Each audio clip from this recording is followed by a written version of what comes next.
조선의 정신을 바로 세운 대학자 퇴계 이황.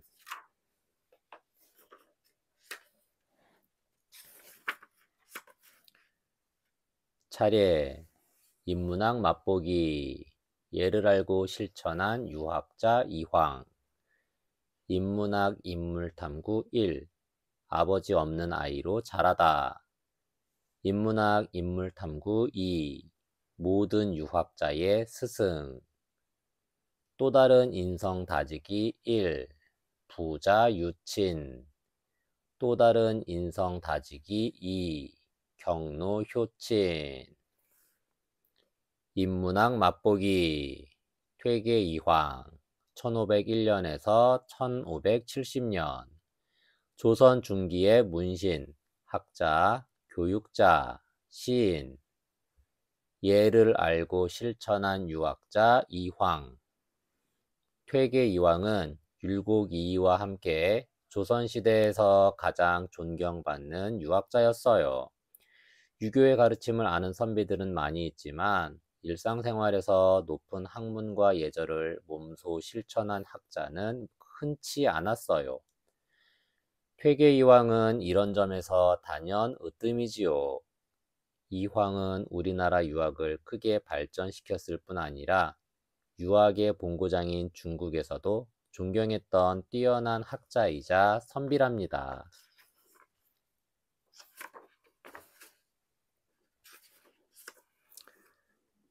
인문학 인물탐구 1. 아버지 없는 아이로 자라다. 이황은 1501년 경상북도 안동의 온계리 마을에서 칠남일녀 가운데 막내 아들로 태어났어요. 안타깝게도 이황이 태어난 지 7개월 만에 아버지가 세상을 떠나고 말았지요. 어머니는 아버지 없이 자라는 아이들이 늘 걱정이었어요. 그래서 틈날 때마다 아이들을 앉혀놓고 말했지요. 세상 사람들이 과부의 자식은 예의도 없고 공부도 못한다며 비웃는다. 그러니 너희는 남들보다 2배로 더 학문과 예절에 힘써 그런 비웃음을 사지 않도록 해야 한다. 과부, 적을 과, 아내 부, 남편이 죽어 혼자 사는 여자. 어린 이황은 어머님의 가르침을 가슴에 새겨두었어요. 그래서 어른을 보면 항상 예의 바르게 인사하고 친구들 앞에서도 되도록 겸손하려고 노력했어요. 겸손, 겸손할 겸, 겸손할 손. 남을 공경하고 자신을 낮추는 태도. 아비 없는 자식이란 놀림을 당하고 싶지는 않았거든요. 아버지가 없는 집의 가세는 그리 넉넉하지 않았어요. 가세, 집가, 기세세, 살림살이의 형세. 어머니는 농사와 양잠으로 팔남매를 키우느라 늘 힘들어했지요. 양잠, 기를 양, 누에 잠, 누에를 치는 일. 글을 배워야 과거 시험도 보고 벼슬을 할 텐데 하루 벌어 하루 먹고 살기도 힘드니 큰일이구나. 이황은 6살이 되어서야 글 공부를 시작할 수 있었어요.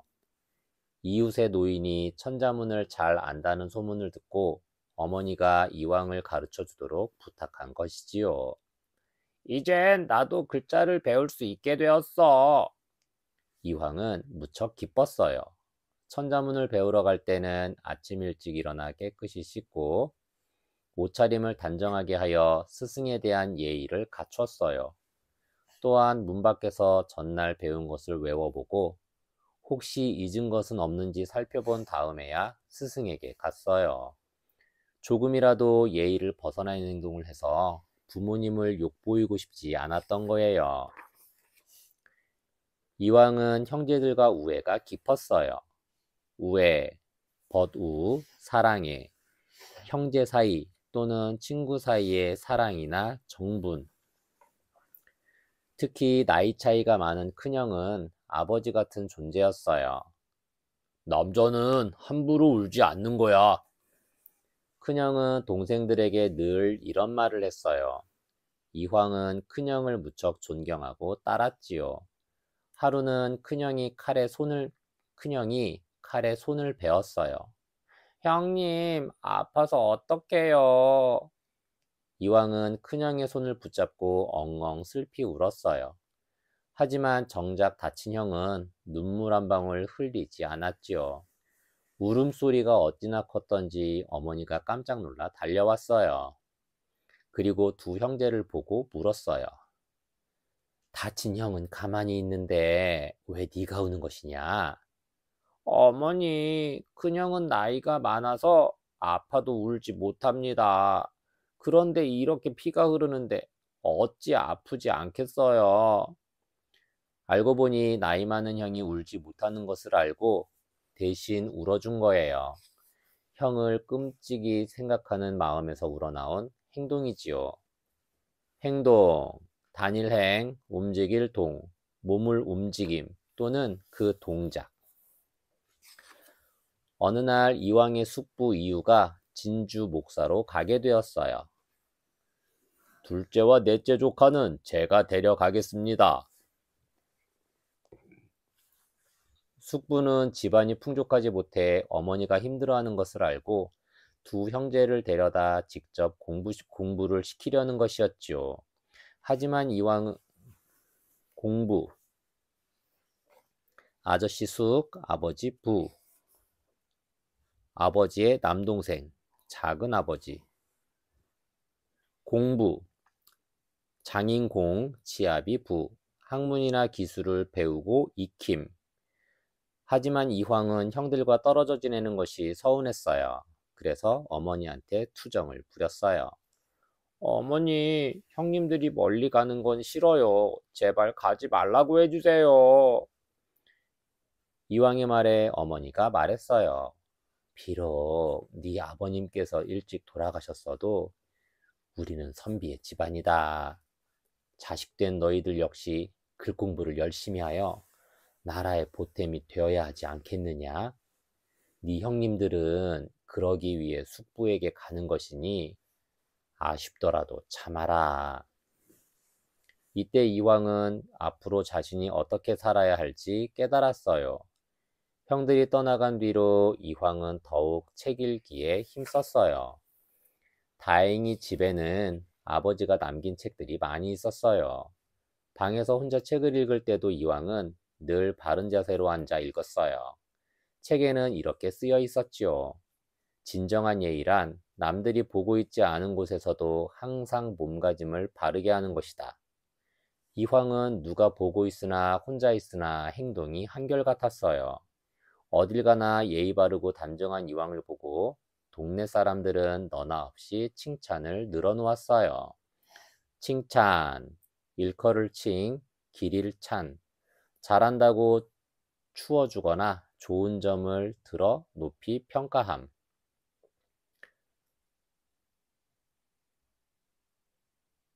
황은 아직 어린데도 책을 읽을 때에는 항상 흐트러짐이 없으니 참으로 대견하구나. 아버지가 안 계신데도 반듯하게 잘 자랐어.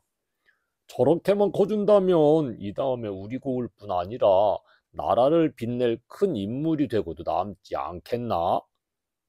이황은 이렇게 칭찬해주는 사람들이 고마워 더욱더 열심히 노력했어요. 노력, 힘쓸로, 힘력, 목적을 위해 힘을 다해 애씀.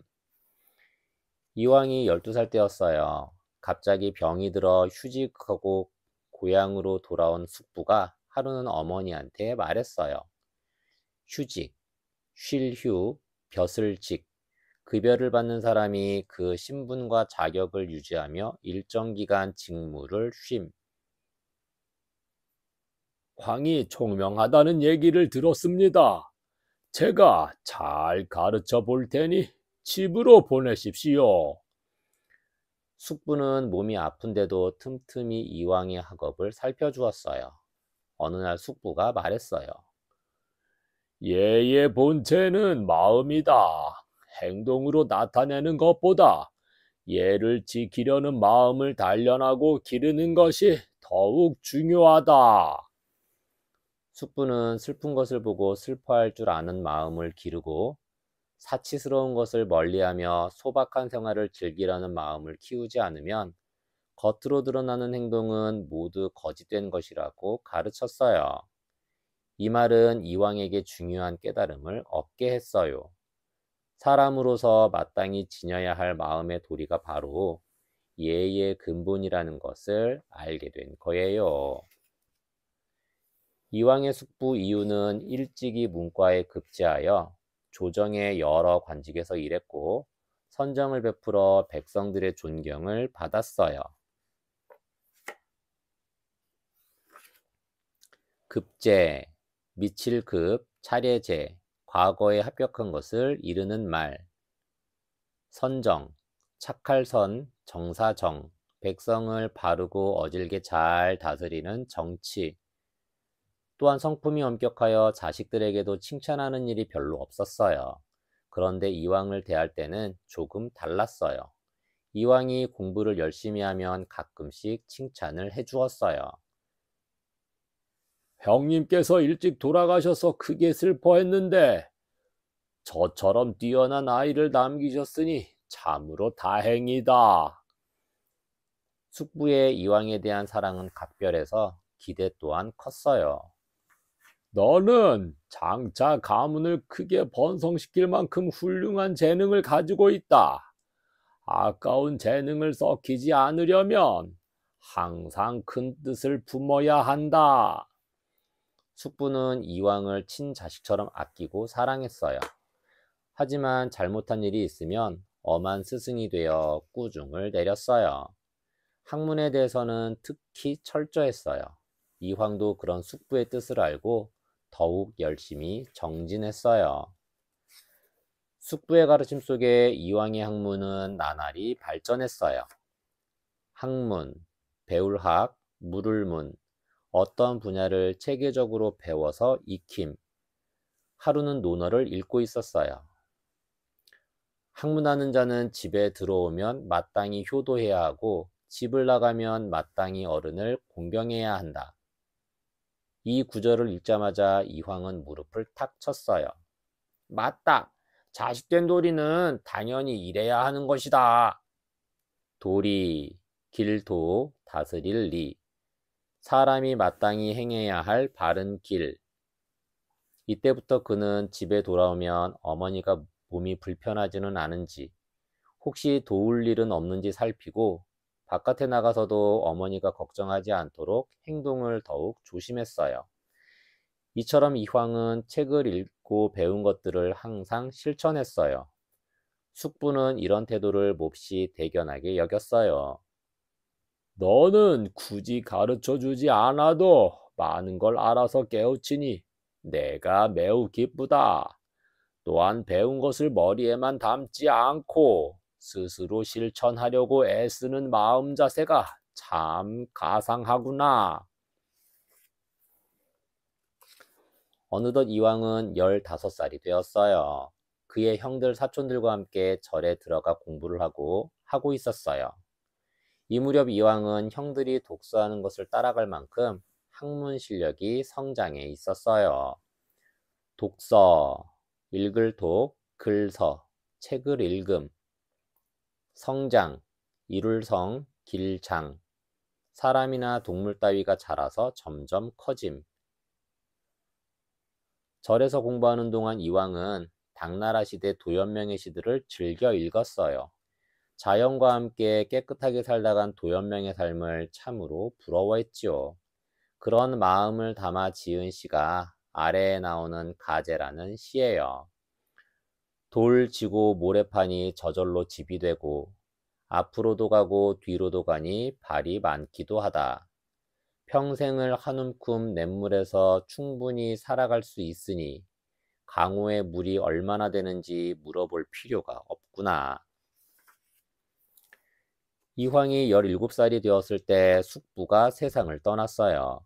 그 소식을 들은 이황의 충격은 이루 말할 수 없었어요. 충격, 찌를 충, 부딪힐 격. 사람의 마음에 심한 자극으로 흥분을 일으키는 일. 숙부는 이왕에게 삶의 버팀목이자 스승이었어요. 숙부님께서 나를 친자식처럼 대해주셨으니 나 또한 자식의 도리를 다해야 마땅할 것이다. 이왕은 사촌 형제들과 함께 3년상을 치르며 아버지에게 하듯 정성을 다해 숙부를 보내드렸어요. 훗날 이왕은 숙부에 대해 이렇게 말했어요. 숙부께서는 가르치는 일에 엄격해서 잘했다는 칭찬을 한 일이 별로 없었다. 한 번은 논어를 처음부터 끝까지 외우게 했는데 그 일을 끝냈는데도 칭찬이 없었다. 배우는 과정을 엄하게 세워 내가 조금이라도 게을러지지 않도록 하셨다. 내가 학문을 부지런히 하게 된 것은 오로지 숙부의 가르침과 격려 덕분이다. 과정, 매길과, 단위정, 학교 등에서 일정 기간에 할당된 학습 또는 작업의 범위. 숙부가 세상을 떠난 후 이왕은 스승 없이 혼자 공부했어요. 이미 학문의 길에 들어선 이왕에게 공부는 모든 걱정을 잊게 만드는 안식처가 되었어요. 이왕은 스승의 빈자리를 보충하기 위해 글자 하나라도 놓치지 않으려고 노력했어요. 또 아무리 성현의 말씀이라도 의심을 가지고 다시 생각해 보려고 애를 썼지요. 그렇게 학문에 매달리면서 자신만의 성리학 체계를 만들어가기 시작했어요. 성리학, 성품성, 다스릴 리, 배울 학, 중국 송나라의 유학자 주의가 하나의 체계로 완성한 유학의 한파, 주자학. 19살이 되었을 때 이왕은 이런 시를 쓰게 되었어요. 산속 초당에서 홀로 만 권의 책을 즐기며 한결같은 생각으로 지낸 지 10년. 이제야 근원과 마주한 듯하여 마음 꽉 잡고 태허를 알아본다. 태허, 클태, 빌허, 하늘의 다른 이름, 동양 철학에서 음양을 낳는 기의 본체를 달리 이르는 말. 이왕은 마침내 성리학의 체계를 이해하기 시작한 거예요. 이왕은 21살이 되었을 때 허씨 집안의 딸과 결혼했어요. 이 무렵 이황은 먹고 자는 것까지 잊어가며 독서에 몰입하느라 건강을 많이 해쳤어요. 이황의 어머니는 아들이 좀 더 안정된 생활을 하기를 바라며 서둘러 혼례를 치른 거예요.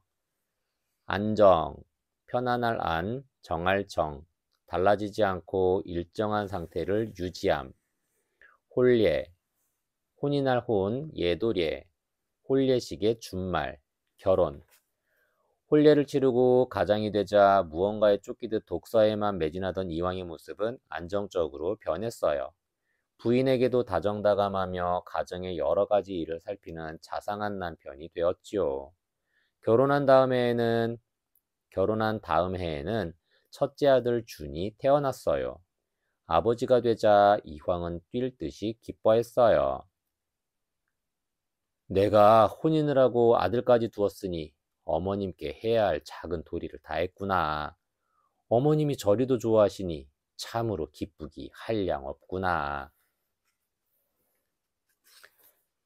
이왕은 공부를 더 하기 위해 성균관에 입학하기로 했어요. 한양으로 떠나면서 이황은 단단히 결심했어요. 성균관은 유학을 배울 수 있는 최고의 교육기관이니까 가서 더욱 열심히 공부해야지. 유학, 선비유, 배울 학, 사서오경을 경전으로 삼아 정치 도덕의 실천을 중시하는 학문.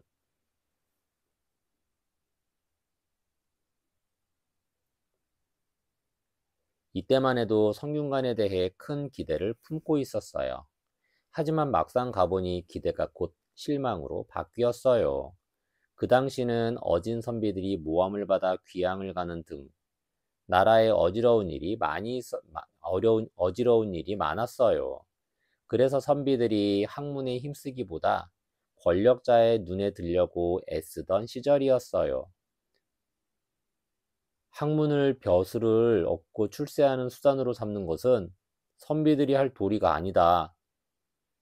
이왕은 성균관의 기풍이 흐려진 것을 비판했어요. 기풍, 기운기, 바람풍, 어떤 집단이나 지역 사람들의 공통된 기질. 쳇! 세상이 다 그런 건데 혼자만 잘난 척 하기는. 동료 선비들은 오히려 이왕이 어리석다고 비웃었어요.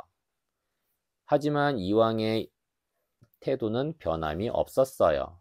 그는 남들이 뭐라고 하든 말든 오로지 학문에만 몰두했어요. 이왕은 성균관에서 공부하면서 자신이 왜 공부하는지에 대한 명확한 가치관을 세웠어요. 그리고 생각을 다음과 같이 정리했지요. 불의와 모함, 모든 비극은 탐욕으로 인해 일어난다. 자신만 살겠다는 이기심 때문에 어진 마음이 사라져버렸다. 선비들은 학문에 힘쓰기보다 과거에 합격하여 출세를 하고 권력 잡기를 바란다. 학문을 바로 세우는 것만이 잘못된 질서를 되돌리고 문제를 해결할 수 있는 방법이다. 힘들어하는 백성을 바르게 이끌기 위해서는 선비들이 스스로 청렴 결백함을 실천하고 교육을 통해 사회를 발전시킬 일꾼을 길러야 한다. 탐욕, 탐할 탐, 욕심 욕, 지나치게 탐내는 욕심. 출세, 날출, 대세, 사회적으로 높은 지위에 오르거나 유명해짐. 이왕은 일부 성균관 선비들의 타락한 모습을 보면서 자신이 어떻게 살아야 할지 분명히 깨달았어요. 성균관에서 공부한 지 4년 만에 잠시 고향에 들렀는데 마침 향시가 열렸어요. 지방에서 치러지는 과거 시험을 향시라고 해요. 이왕은 그동안 성균관에서 쌓은 학업의 성과를 시험해 보려고 향시에 참가해 2등으로 합격했어요. 성과, 이룰 성, 실과 과, 이루어진 결과. 장하다 내 아들! 어머니는 이왕의 합격 소식을 듣고 몹시 기뻐했어요. 모든 일이 순조롭게 돌아가는가 싶었는데 뜻밖의 불행이 찾아왔어요. 부인 허씨가 위독하다는 소식을 받게 된 거예요. 이왕은 급히 집으로 달려갔어요. 하지만 이미 부인은 세상을 뜨고 말았지요. 혼인한 지 6년이 지났지만 공부하느라 대부분 떨어져 지내야 했던 부인이었어요. 부인, 고생만 시켜서 정말 미안하오. 이왕은 크게 슬퍼하며 아내의 장례를 정성껏 치러주었어요. 장례, 장사 지낼 장, 예도례, 장사 지내는 예식. 아내가 죽은 지 3년이 지난 어느 날이었어요. 평소 이왕이 존경하던 유학자 권질이 찾아왔어요. 이건 조심스러운 말인데 자네를 믿고 얘기하겠네. 내 딸이 정신이 온전하지 못하다네. 자네가 그런 내 딸을 아내로 맞이해 주겠나? 정신, 정할청, 귀신신, 마음이나 영혼. 이왕은 처음에 무척 당황할 수밖에 없었어요. 만일 다른 사람이 이런 이야기를 했다면 분명히 화를 냈을 거예요. 하지만 이황은 그 제안을 받아들였어요.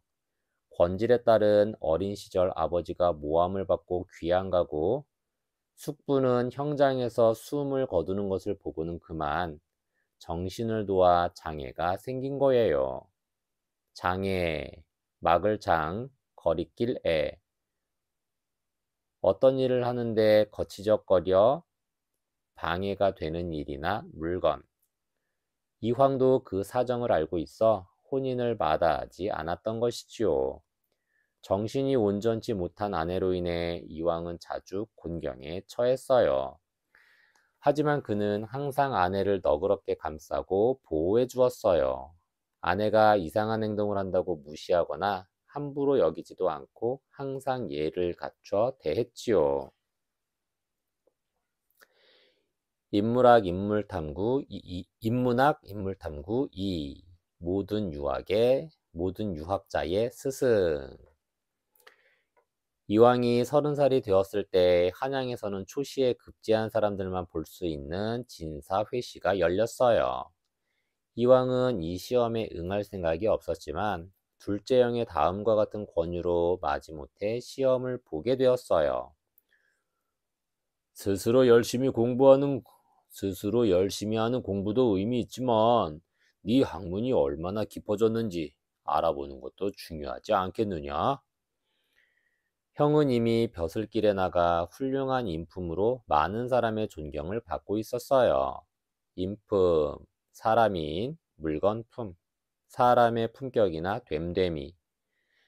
이왕은 차마 그런 형의 권유를 마다할 수 없었어요. 그런데 시험을 치르자마자 고향에서 급한 연락이 왔어요. 아니, 어머님이 쓰러지셨다니.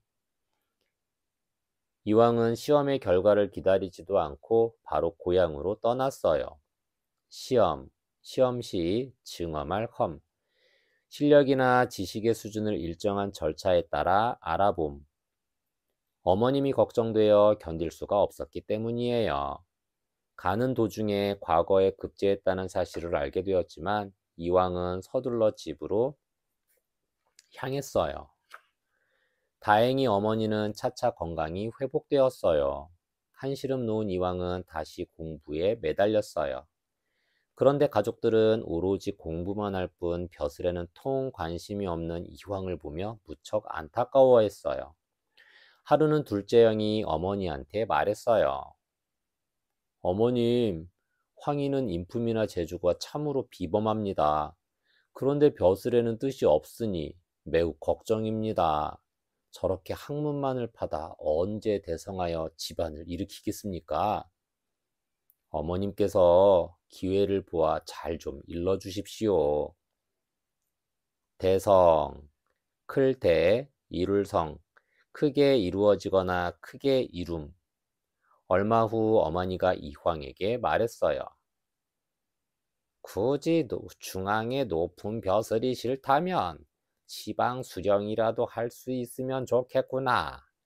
그럼 집안 식구들도 편안하게 지낼 수 있을 거고 너도 학문을 계속 연구할 수 있지 않겠느냐? 지방, 땅지, 모방, 서울 이외의 지역.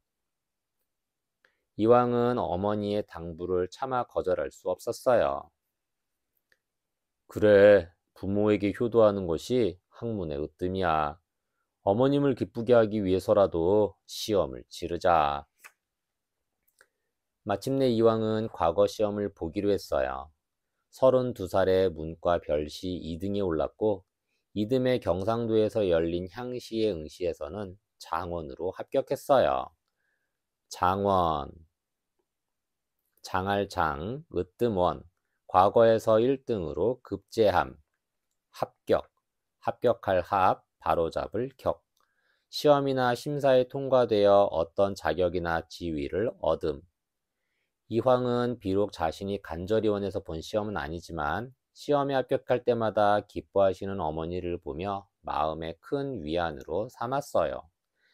34살이 되던 해에 나라에서 대과를 치른다는 포고가 나왔어요. 대과는 모두 3번의 시험을 치르는데 첫 시험에서는 200명 정도를 뽑고 두 번째 시험에서는 33명을 뽑고 마지막으로 임금이 직접 낸 문제를 푸는 최고로 어려운 시험이에요. 이황은 이 대과에서 당당히 1등 장원으로 급제를 했어요. 이황은 장원 급제 후 고향으로 내려갔어요. 고향 사람들은 마을 입구에 나와서 축하 인사를 건넸어요. 입구, 들립, 입구. 들어가는 통로를 뜻하는 일. 이는 나라의 복이요, 우리 고을의 경사일세. 경사, 경사경, 일사, 축하할 만한 기쁜 일. 어머니는 어사화를 쓴 아들을 자랑스럽게 바라보았어요. 너만 보면 아비 없이 자란 자식이라 늘 걱정이 많았는데 이렇게 장원 급제를 하였으니 참으로 바랄 게 없다. 돌아가신 아버님도 정말 기뻐하실 게다. 이제 벼슬길에다가 충직한 신하가 되고 백성을 사랑하는 관리가 되어라. 예, 어머님 말씀 명심하겠습니다. 어머니가 기쁨의 눈물을 감추지 못하는 모습을 보고 이황은 굳은 약속을 했어요. 벼슬보다는 학문의 참뜻을 깨우치려고 시작한 공부지만 이렇게 기뻐하는 어머니 모습을 보니 백성들을 잘 다스리는 것으로 배움을 실천해야겠다는 생각이 든 거예요. 이황은 승정원 부정자의 자리에 임명받아 관직 생활을 시작했어요. 관직, 벼슬관, 벼슬직, 관리가 국가로부터 받은 일정한 범위의 직무.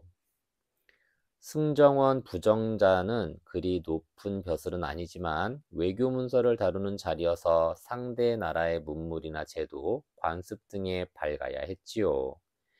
이황은 이때부터 관심 있는 학문의 연구보다는 나라의 일을 처리하기 위해 더 많은 공부를 해야 했어요. 그 덕분에 이황의 일처리는 매사에 깔끔하고 훌륭했지요. 이런 모범적인 자세를 눈여겨보던 중종 임금은 이황에게 새로운 벼슬 자리를 내렸어요. 자세, 맵시 자, 기세 세, 몸을 움직이거나 가누는 모양. 이황의 학문이 깊으니 예문관 검열과 춘추관 기사관 자리를 겸직하게 하라. 벼슬 자리에 오른 지 얼마 되지 않은 이황에게는 파격적인 대우였어요. 하지만 이황은 이런 벼슬에도 자만하지 않고 묵묵히 맡은 일을 잘 처리해 나갔어요. 중종임금이 이황에게 관심을 보이자 조정의 관료들은 이황을 자신의 편으로 끌어들이고 싶어 했어요. 그 당시 조정의 실권자였던 김한로도 이황에게 만나자는 연락을 했어요. 조정, 아침조, 조정정, 임금이 나라의 정치를 의논하고 집행하는 곳.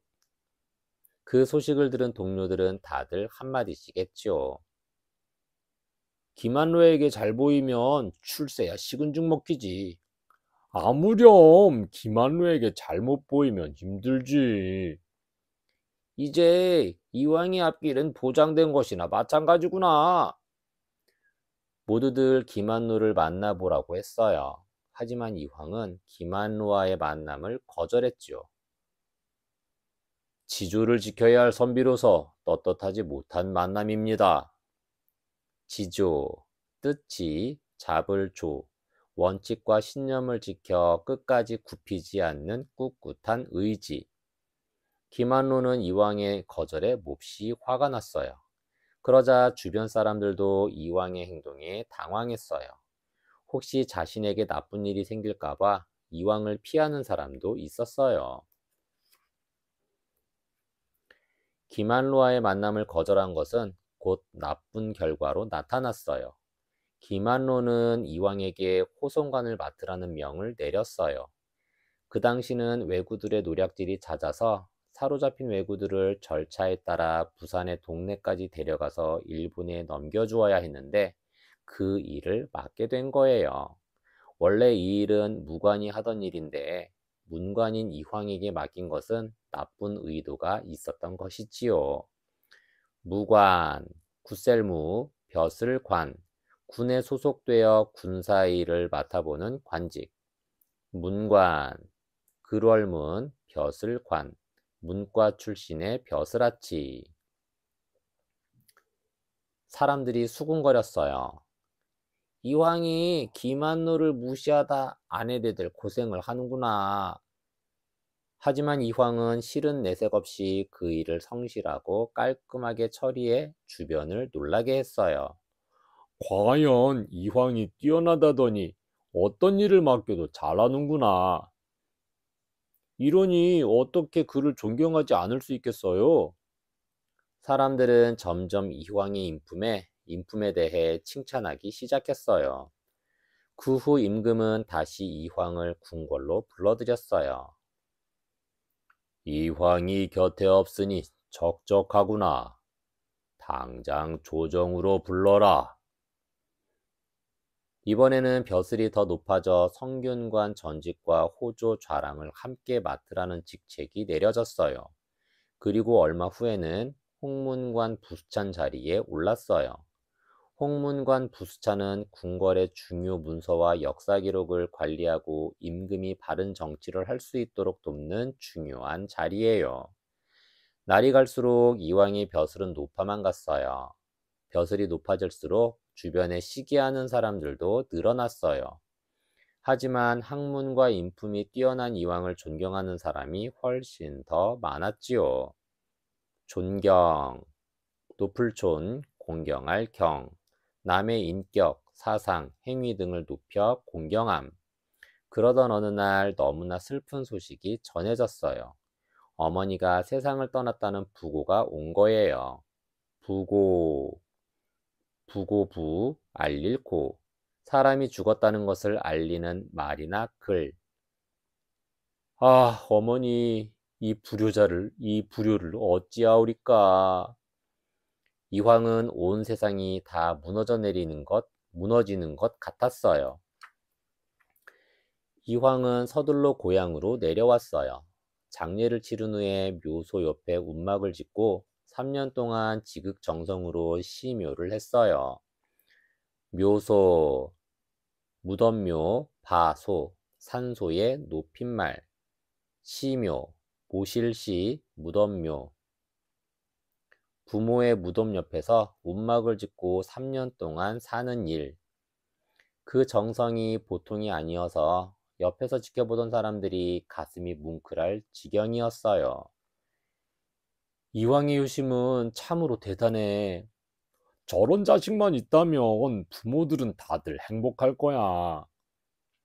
지극한 정성은 자식된 도리로 당연한 것이었으나 이왕의 몸이 그리 건강하지 못한 것이 문제였어요. 어머니 산소 옆에 운막을 짓고 사는 동안 이황은 빼빼 말라서 자리에서 일어서기도 힘든 지경이었지요. 형제들 모두가 걱정이 되어 말렸지만 이황은 3년 동안 어머니 묘소를 벗어나지 않았어요. 그동안 어머니를 잘 모시지 못한 죄스러운 마음에 가슴이 아려왔지요.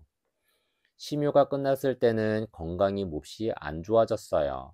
그런데 3년상이 끝나자마자 한양으로 돌아오라는 임금의 전갈이 도착했어요.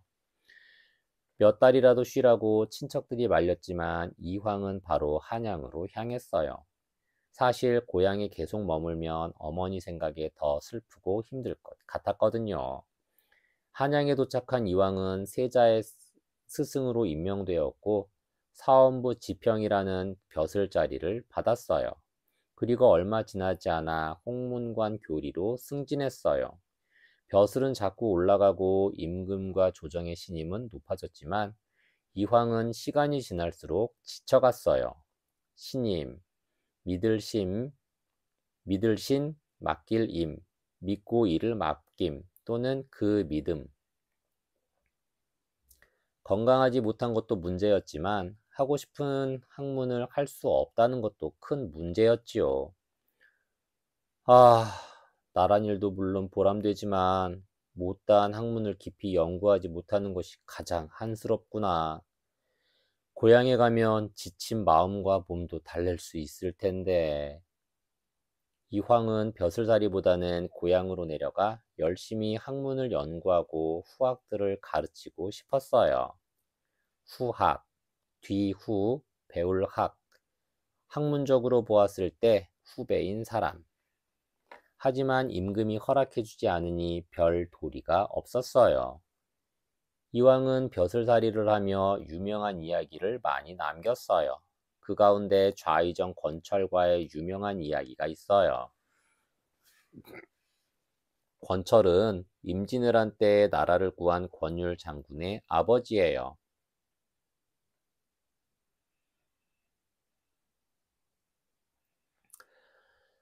하루는 권철이 이황의 집을 방문했어요. 그런데 집이 너무 가난해서 부끄러울 지경이었어요. 이황의 방에는 책상 하나만 단정히 놓여 있고 사방에 책만 쌓여 있을 뿐 별다른 장식이 없었어요.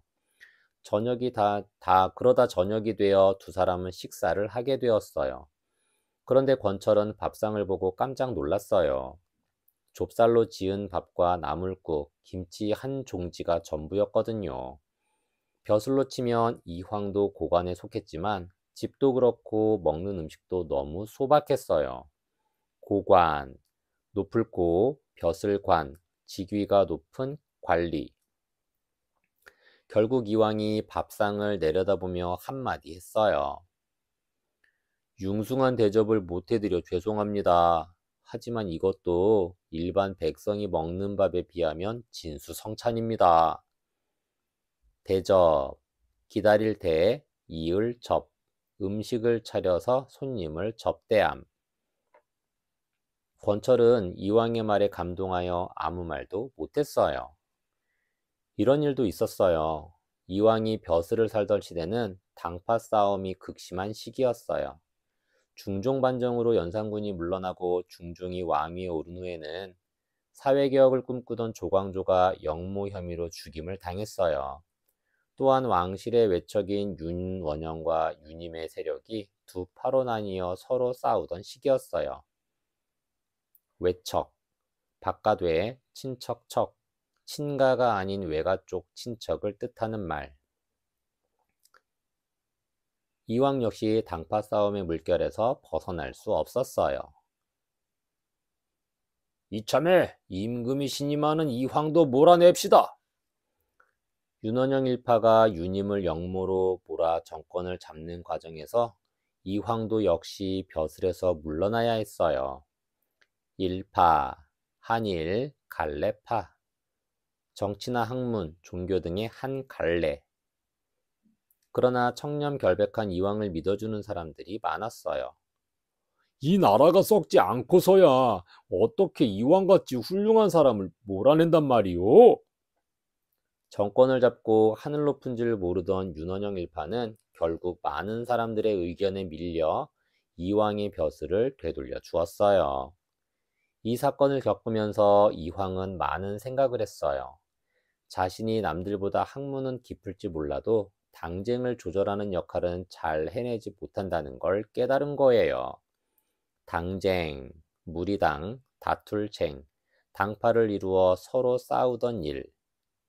그래서 여러 차례 조정에 사직 상소를 올렸어요. 사직, 말씀사, 직분직, 맡은 직무를 내놓고 물러남. 하지만 병이 들어 잠시 관직에서 물러나 있다가도 곧 임금의 부름을 받고 나가는 일이 반복되었어요. 그러다가 이황은 두 번째 부인마저 세상을 떠나고 난 후 더는 한양에 있고 싶지 않았어요. 부디 고향에서 가까운 곳에 있도록 허락해 주십시오. 이황은 건강이 많이 나빠진 상태에서 다시 상소를 올렸어요. 그러자 임금은 더 이상 청을 거절하지 못하여 그를 단양 군수로 임명했어요. 그런데 요양을 겸하여 간 단양의 사정은 별로 좋지 못했어요. 3년 동안 흉년이 계속되어 백성들이 굶주리고 있었거든요. 이황은 자신의 병든 몸을 돌보지 않고 백성들을 구제하는 일에 많은 노력을 기울였어요. 얼마 후 이황은 다시 풍기 군수로 발령을 받았어요. 단양을 떠날 때 백성들이 몰려와 작별을 아쉬워했어요. 선정을 베푸신 덕분에 이제 고통받는 이들이 줄고 있는데 저희를 두고 떠나시면 어찌합니까? 이황도 아쉬워하며 백성들과 헤어졌어요. 풍기군수가 된 후에도 이황의 삶은 변하지 않았어요. 그곳에서는 백운동 서원을 바로 세운 일이 가장 눈에 띄는 업적이에요. 서원, 글서, 집원, 선비들이 모여 학문을 연구하고 여러 위인들을 제사 지내는 곳. 백운동 서원은 우리나라에 처음 성리학을 전한 문선공 안양을 모신 서원이에요. 조선 성리학의 뿌리나 마찬가지인 서원의 관리가 잘못되어 차마 눈뜨고 볼 수 없을 만큼 낡고 초라합니다. 이왕은 백운동 서원을 보수할 수 있게 도와달라는 상소를 올렸어요. 당시 임금인 명종은 상소를 보고 많은 돈과 함께 소수서원이라는 이름까지 손수 써서 보내주었어요. 이것으로 백운동 서원은 우리나라 최초의 사액서원이 되었어요. 사액, 줄사, 이마액, 임금이 사원이나 서원 등에 이름을 지어 직접 써서 내리던 일. 풍기군수를 끝으로 이왕은 정계에서 완전히 은퇴했어요. 은퇴, 숨을 물러날 퇴, 하고 있는 일에서 물러나 한가히 지냄. 하지만 명종 임금은 수시로 이왕을 불러 곁에 두고 싶어 했지요. 결국 이왕이 완전히 정기를 떠나기까지는 20차례도 넘게 사직상소를 올려야 했어요. 1560년 이황은 고향으로 내려가 그동안 소홀히 했던 학문에 정진했어요. 그러자 이황에게 배우고자 하는 선비들이 이황의 고향집에 구름처럼 몰려들었어요. 스승님, 제발 가르침을 주십시오. 이황은 이들을 모두 내칠 수 없어 고향의 도산 남쪽에 경치 좋은 터를 잡아 서당을 만들었어요. 서당, 글서, 집당, 글을 배우고 책을 읽으며 공부하는 곳. 이곳에서 제자들을 가르치며 많은 책을 집필했지요. 도산서원을 완성하는 데는 5년이나 걸렸어요. 돈이 생길 때마다 조금씩 지었기 때문이지요. 그런데도 소박한 성격의 이황은 학문하는 곳이 너무 크고 좋다며 서당을 지은 것을 후회하기도 했답니다. 이황은 명종의 계속되는 부름에 못 이겨 다시 벼슬길에 나가게 되었어요. 그리고 명종이 승하하고 선조 임금이 등극하자 다시 고향으로 내려가기를 바랐어요. 승하, 오를 승, 멀하, 임금이나 존귀한 사람이 세상을 떠남. 하지만 선조 역시 이황을 곁에 두고 싶어 했어요.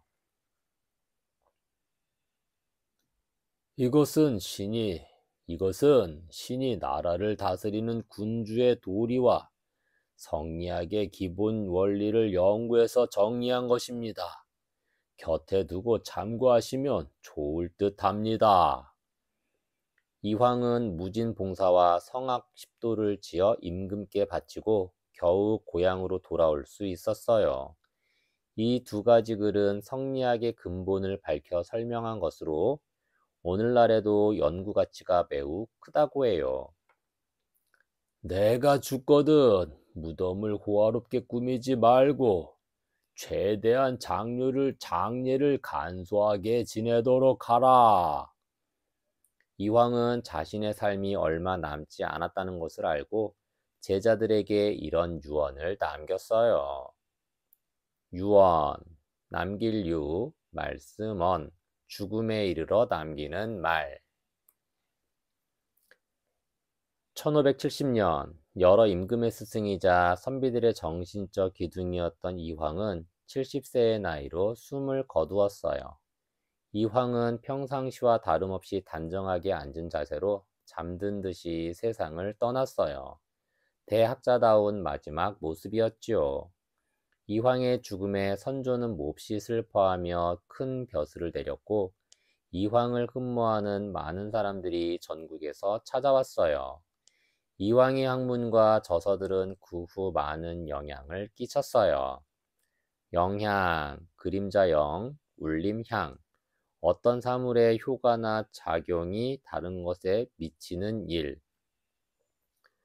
이황의 제자들에 의해 성리학이 완전히 정착되었고 일본의 유학자들은 공자를 알려면 주자를 알아야 하고 주자를 알려면 이황을 알아야 한다며 이황을 공자와 같은 높이로 생각했지요. 유럽의 학자들은 공자의 유학을 제1유학, 주자의 성리학을 제2유학, 이황의 실천유학을 제3유학이라고 부르기도 해요. 그만큼 이황이 평생을 통해 공부한 학문은 대단한 업적이 되어 우리에게 큰 영향을 끼쳤답니다. 업적, 업업, 길쌈할 적, 사업이나 연구 따위에서 세운 공적. 또 다른 인성다지기 1. 아비부, 아들자, 있을유, 친할친, 부자유친. 아버지는 아들을 사랑하며 아들은 아버지를 잘 섬김으로써 진정한 부자 사이의 도리를 다한다는 뜻이에요. 부자유친. 부자유친이란 오륜의 하나로 아버지와 아들 사이의 도리는 친해에 있음을 가리킵니다. 이 말은 중국 유학자 동중서가 공자와 맹자의 사상을 바탕으로 삼강오륜에 대해 쓴 춘추벌로라는 책에서 유래되었어요. 삼강오륜이란 유교에서 가장 중요시하는 도덕 또는 예의라고 할 수 있어요. 먼저 삼강은 임금과 신하, 아버지와 자식, 남편과 아내 사이에 지켜야 할 도리를 말하는 거예요. 오륜은 아버지와 자식, 어버이와 자식, 임금과 신하, 부부, 어른과 아이, 친구 사이에 지켜야 할 도리를 말해요. 그중 첫 번째가 바로 부자유친이에요. 부자유친이 오륜 가운데 첫 번째인 것은 유교에서 생각하는 세계관과 관련이 있어요. 유교에서는 가정의 윤리가 확대되어 사회와 국가의 윤리가 만들어진다고 믿었어요. 그래서 가정교육을 중시했고 그 핵심을 부모와 자식 사이의 도리로 본 것이지요. 또한 인간이 세상에 태어나 가장 먼저 맺는 인연이 부모와 자식의 인연이고 이것은 스스로 선택할 수 없다는 점에서 더욱더 중요하게 보았어요. 그러니까 부자유치는 가장 중요한 인연인 부모와 자식 사이에도 반드시 지켜야 할 도리가 있고 모든 사람이 이것을 실천할 때 우리 사회와 국가의 도리도 높아진다는 뜻을 담고 있어요. 또 다른 인성다지기 2. 공경할 경, 늙을 노, 효도 효, 친할 친, 경노 효친. 부모와 어른을 섬긴다는 뜻으로 부모처럼 이웃의 어른을 공경한다는 의미를 가지고 있어요. 경노효친. 경노효친이란 노인을 공경하고 어버이에게 효도한다는 뜻입니다. 경노효친은 경노라는 말과 효친이라는 두 가지 단어를 하나로 합쳐서 만든 사자성어예요. 경노란 노인을 공경한다는 뜻도 있지만 어른을 공경한다는 넓은 의미에서 사용해요. 효치는 어버이를 섬기고 받드는 것을 말하지요. 어른을 공경하는 것은 효와 예절에서 가장 중요한 덕목이에요. 어떻게 보면 경노효친이 거창한 것 같지만 그렇지 않아요. 부모님 말씀 잘 듣고 어른에게 인사하는 것도 경노효친이에요. 늘 집안일에 힘쓰는 어머니를 도와 내 방 내가 청소하기, 버스나 전철에서 나이 드신 어른에게 자리 양보하기, 모르는 어른이 길을 물어볼 때 친절하게 알려주기, 어른에게 존댓말 쓰기, 부모님이나 할아버지, 할머니 또는 친척들이 예뻐한다고 버릇없이 굴지 않기 등등. 이렇게 무심코 지나쳤던 일상생활 속에 경로유친을 실천할 수 있는 방법이 얼마든지 있답니다.